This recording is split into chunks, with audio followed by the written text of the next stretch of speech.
ಇನ್ನು ಮುಂದೆ ನಿಮ್ಮ ನೆಚ್ಚಿನ ಧಾರಾವಾಹಿಗಳ ಫುಲ್ ಎಪಿಸೋಡ್ಗಳು ಸನ್ ನೆಕ್ಸ್ಟ್ ಆಪ್ನಲ್ಲಿ ಮಾತ್ರ. ಯಾರ ಮೇಲೂ ನಂಬಿಕೆ ಇಡಲ್ಲ ನಾನು. ಗೌಡ್ರೆ, ನೀವೇ ತುಂಬಾ ಓವರ್ ಆಗಿ ಆಡ್ತಿದ್ದೀರಾ ಅಂತ ಅನ್ನಿಸ್ತಾ ಇಲ್ವಾ? ಅಲ್ಲ, ದುಡ್ಡು ಬಂದಿದ ತಕ್ಷಣ ಎಲ್ರ ಮೇಲೆ ನಂಬಿಕೆ ಅಷ್ಟು ಬೇಗ ಹೊರಟೋಯ್ತಾ? ನಾನು ಒಂದಿನ ಹೀರೋಯಿನ್ ಆಗ್ತೀನಿ, ಅವಾಗ ಸೂಟ್ ಕೇಸ್ ತುಂಬಾ ದುಡ್ಡು ತಂದು ತೋರಿಸ್ತೀನಿ. ಮೊದ್ಲು ತಂದು ತೋರಿಸಿ ಆಮೇಲೆ ನಂಬ್ತೀನಿ. ಕೂ ಸುಟ್ಟೋಕ್ಕಿಂತ ಮುಂಚೆನೆ ಕಿವಿ ಚುಚ್ಚೋ ಮಾತಾಡಬೇಡಿ. ಗೌಡ್ರೆ, ಯಾಕಿಷ್ಟು ಕೋಪ ಮಾಡ್ಕೊಳ್ತೀರಾ? ದುಡ್ಡು ಅನ್ನೋದು ಇವತ್ ಬರುತ್ತೆ, ನಾಳೆ ಹೋಗುತ್ತೆ. ಅದಕ್ಕೆ ಅಂತ ಮನೆಯವ್ರ ಪ್ರೀತಿ ಕಳ್ಕೊಳ್ತಾರಾ? ಹೌದು, ನೀವ್ ಹೇಳೋದನ್ನೇ ಸತ್ಯ ಇದೆ. ದುಡ್ಡು ಅಂದ್ರೆ ಎಂತ ದೊಡ್ಡನು ಬುದ್ಧಿವಂತನಾಗ್ಬಿಡ್ತಾನೆ. ಇಷ್ಟೊಂದು ದುಡ್ಡು ಅಂದ್ಮೇಲೆ ಯಾರು ಬಾಯಿ ತೆಗೆದೇ ಇರಕ್ಕಾಗತ್ತಾ?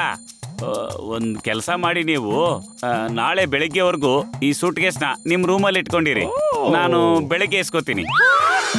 ಬೇಡ ಗೌಡ್ರೆ, ನಾನು ಪರಿತ್ಯಾಗಿ. ನನ್ಗೆ ದುಡ್ಡು ಹಣ ಇದ್ಯಾವ್ದ್ರ ಮೇಲೂ ವ್ಯಾಮೋಹ ಇಲ್ಲ. ನೀನು ಬಂದಿರೋದೇ ದುಡ್ಡು ಹೊಡಿಯಕ್ಕೆ, ಆಸೆ ಇಲ್ಲ ಅಂತ ಹೇಳ್ತೀಯಾ?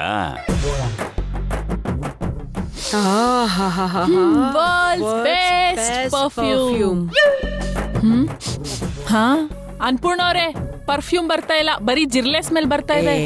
ಬೀರು ಒಳಗಡೆ ನ್ಯಾಫ್ಟಲಿನ್ ಬಾಲ್ಸ್ ಹಾಕಿಟ್ಟಿರ್ತಾರಲ್ವೇನ್ರಿ, ಅದಕ್ಕೆ. ಅಯ್ಯೋ, ನಿಮ್ಗೆ ಯಾಕೆ ಅಷ್ಟೊಂದು ತೊಂದ್ರೆ? ಅಮಿ ಪುಲ್ ರೈಸು, ಈ ಬ್ರೀಫ್ ಕೇಸ್ನ ತಗೊಂಡೋಗಿ ಲಾಕರ್ ಅಲ್ಲಿ ಸೇಫ್ ಆಗಿ ಇಟ್ಬಿಡು, ಗೊತ್ತಾಯ್ತಲ್ವಾ? ಆಯ್ತು ರೀ, ತುಂಬಾ ಸೇಫ್ ಆಗಿ ಎತ್ತಿಡ್ತೀನಿ. ಯಾರು ಇದ್ರ ಮೇಲೆ ಕಣ್ಣು ಹಾಕ್ಬಾರ್ದು, ಆ ತರ ನೋಡ್ಕೋತೀನಾ?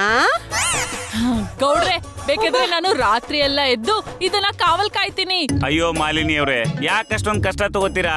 ಈ ಬ್ರೋಕರ್ ಬೋರೇಗೌಡನ್ ರೂಮಿಗೆ ಬಂದು ಕದಿಯುವಂತ ಪವರ್ ಯಾರಿಗೂ ಇಲ್ಲ. ಅಮಿ, ಹೋಗಮ್ಮಿ ತಗೊಂಡು. 50 ಲಕ್ಷ ಎಷ್ಟು ಭಾರ ಇದೆ ಗೊತ್ತಾ? ಸರಿ, ನಾನು ವಿಶ್ರಾಂತಿ ತಗೋತೀನಿ. ಆಯ್ತಾಯ್ತು. ಗೌಡ್ರೆ, ಅದ್ರಲ್ಲಿ ನಿಜವಾಗ್ಲೂ 50 ಲಕ್ಷ ಇದ್ಯಾ? ಅದ್ರಲ್ಲಿ ಇದೆಯಾ ಇಲ್ವೋ ಅನ್ನೋದು ಇವತ್ತು ಗೊತ್ತಾಗತ್ತೆ. ಇವತ್ ರಾತ್ರಿ ನೀವು ಮಲಗಕ್ ಹೋಗ್ಬೇಡಿ, ಇವತ್ತೊಂದು ಸತ್ಯ ಗೊತ್ತಾಗತ್ತೆ. ಓ, ಗೊತ್ತಾಯ್ತು ಗೌಡ್ರೆ. ನನ್ಗೂ ಅನ್ಪೂರ್ಣ ಅವ್ರಿಗೂ ಎಲ್ಲ ವಿಷಯ ಆಲ್ರೆಡಿ ಗೊತ್ತು. ಕಳ್ಳಿ ಯಾರನ್ನೋದು ಇವತ್ತು ಗೊತ್ತಾಗತ್ತೆ. ಅವಳಾಗೆ ಸಿಕ್ಕಾಕೊತಾಳೆ.